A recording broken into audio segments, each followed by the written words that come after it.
আসসালামু আলাইকুম ওয়ারাহমতুল্লাহ। আধ্যাত্মিক ইসলাম চ্যানেলে আপনাদের স্বাগত। আজকে আমরা আলোচনা করব ইসলামের 5 স্তম্ভের অন্যতম সেই পবিত্র ইবাদত সিয়াম বা রোজা নিয়ে। রোজা কেবল খাদ্য ও পানীয় বর্জনের নাম নয়, এটি হলো ক্ষুধার প্রেমিক বান্দার জন্য রুহানি আরোহম এবং আত্মশুদ্ধির এক বিশেষ প্রশিক্ষণ। আমরা এই সিয়ামকে প্রচলিত শরীয়তের দৃষ্টির বাইরে গিয়ে সুফি দর্শন এবং মারিফতের গভীরে অনুসন্ধান করব। সিয়াম রুহানি প্রশিক্ষণের নাম। সুফি মতে সিয়াম হল নফসে আম্মারা বা অত্যাচারী প্রবৃত্তিকে দুর্বল করে রুহকে শক্তিশালী করার এক চূড়ান্ত প্রক্রিয়া। আমাদের দেহের ভেতরে নফস সর্বদা কামনা বাসনা, ক্রোধ এবং অহংকারের মাধ্যমে রুহের ওপর আধিপত্য বিস্তার করতে চায়, কিন্তু রোজা এই নফসের ওপর নিয়ন্ত্রণ প্রতিষ্ঠা করে। দেহ ও রুহের সম্পর্ক: যখন আমরা খাদ্য ও পানীয় গ্রহণ থেকে বিরত থাকি, তখন দেহের শক্তি ও চাহিদা কমে আসে। এর ফলস্বরূপ রুহ তার স্বাভাবিক শক্তির পুনরুত্থানের সুযোগ পায়। এটি ঠিক যেন একটি লণ্ঠন, যার ভেতরে দিনের পর দিন জমানো কালি পরিষ্কার করা হচ্ছে, যাতে ভেতরের আলো বা নূর আরও উজ্জ্বলভাবে জ্বলে ওঠে।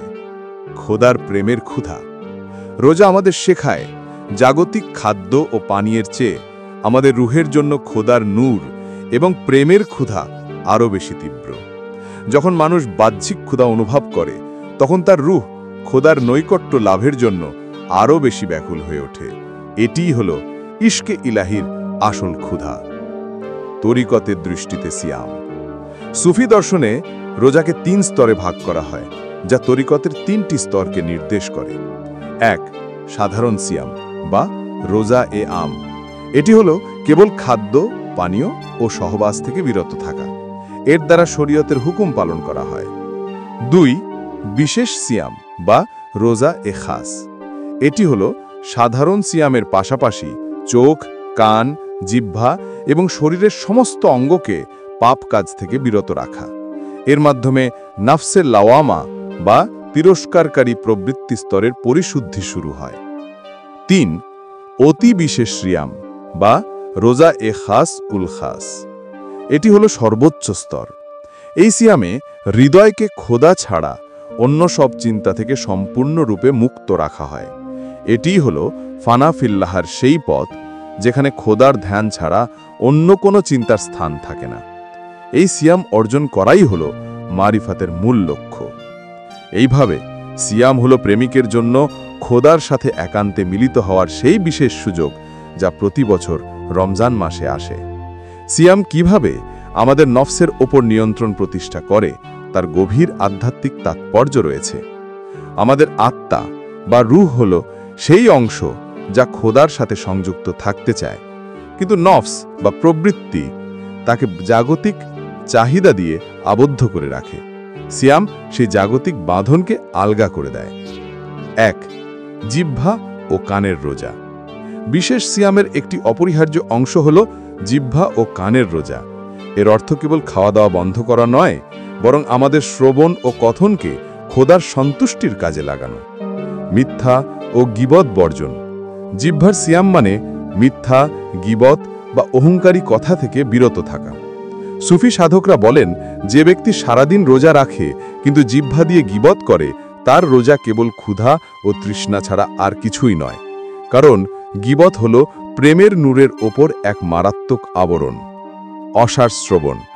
কানের সিয়াম মানে অসার, মিথ্যা বা খোদা থেকে দূরে সরিয়ে দেওয়া এমন কোনো কথা শোনা থেকে বিরত থাকা, বরং এই সময় হৃদয়ে খোদার জিকির এবং কোরআন তেলাওয়াতকে প্রবেশ করার সুযোগ দেওয়া উচিত।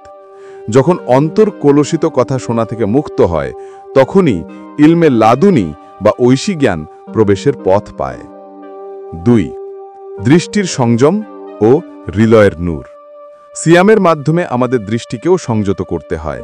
চোখ হলো সেই দরজা, যার মাধ্যমে বাইরের জগৎ আমাদের হৃদয়ে প্রবেশ করে।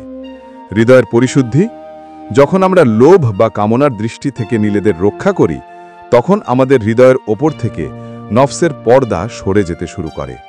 এই সংযম আমাদের হৃদয়ের ভেতরে সেই রুহানি চোখ বা বসিরতকে জাগ্রত করতে সাহায্য করে, যার মাধ্যমে একজন সাধক খোদার নিদর্শন বা আয়াত আরও স্পষ্টভাবে দেখতে পান। খোদার দর্শন। নবী করিম সাল্লাল্লাহু আলাইহি সাল্লাম বলেছেন, তোমরা আল্লাহকে দেখতে পাও বা না পাও, কিন্তু তিনি তোমাদেরকে দেখছেন। সিয়ামের সময় এই এহসান বা খোদার উপস্থিতির বোধ আরও তীব্র হয়। বান্দা তখন উপলব্ধি করে যে সে গোপনে থাকুক বা প্রকাশ্যে, খোদা তাকে দেখছেন। এই বোধই সিয়ামকে খোদার প্রেমের একটি মাধ্যম বানিয়ে তোলে।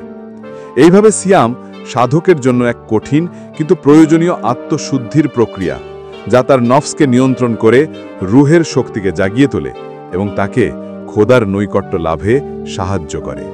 হাদিসে কুদসিতে আল্লাহ ঘোষণা করেছেন, রোজা আমারই জন্য এবং আমি নিজেই এর প্রতিদান দেব। সুফি দর্শনে এই ঘোষণাটির এক গভীরতম মারিফতি তাৎপর্য রয়েছে। যখন আল্লাহ বলেন তিনি নিজেই এর প্রতিদান দেবেন, তখন এর অর্থ জাগতিক প্রতিদান নয়, বরং বান্দাকে খোদার নৈকট্য এবং প্রেমের সেই বিশেষ মর্যাদা দান করা যা অন্য কোনো ইবাদতের মাধ্যমে সম্ভব নয়। খোদার গুণাবলীর প্রতিফলন। রোজা হল খোদার সামদ বা নিষ্কলুষ, কারো মুখাপেক্ষী নন গুণটির একটি জাগতিক প্রশিক্ষণ। রোজা রেখে বান্দা ক্ষণিকের জন্য খোদার গুণাবলীর প্রতিফলন ঘটিয়ে খাদ্য ও পানীয়ের মুখাপেক্ষিতা থেকে নিজেকে মুক্ত রাখে। এই সংযমই তাকে খোদার সান্নিধ্য লাভের যোগ্য করে তোলে। আশেক ও মাশুকের গোপন সম্পর্ক। রোজা এমন একটি ইবাদত যা লোকচক্ষুর অন্তরালে করা সম্ভব। কেউ প্রকাশ্যে খাবার গ্রহণ না করলেও গোপনে তার রোজা ভঙ্গ করা সম্ভব। কিন্তু একজন খোদার প্রেমিক বা আশেক গোপনেও নিজেকে সংযত রাখে কেবল তার মাশুক বা খোদার ভয় এবং ভালোবাসায়। এই গোপনীয়তা রোজা এবং খোদার মধ্যে এক বিশেষ এবং একান্ত সম্পর্ক তৈরি করে, যার প্রতিদান স্বয়ং খোদা নিজের হাতে দিতে চান। সিয়াম, ফানা ফিল্লাহের পথ ও দুই আনন্দের রহস্য। সিয়াম সাধককে ফানা ফিল্লাহ এর সেই পথে চালিত করে যেখানে সে নিজের নফসকে সম্পূর্ণভাবে নিয়ন্ত্রণ করতে শেখে এবং খোদার প্রেমের স্রোতে নিজেকে বিলীন করে দেয়। নফসানি মৃত্যু। রোজা আমাদের শেখায় যে দৈহিক বা নফসানি চাহিদাই জীবনের চূড়ান্ত সত্য নয়।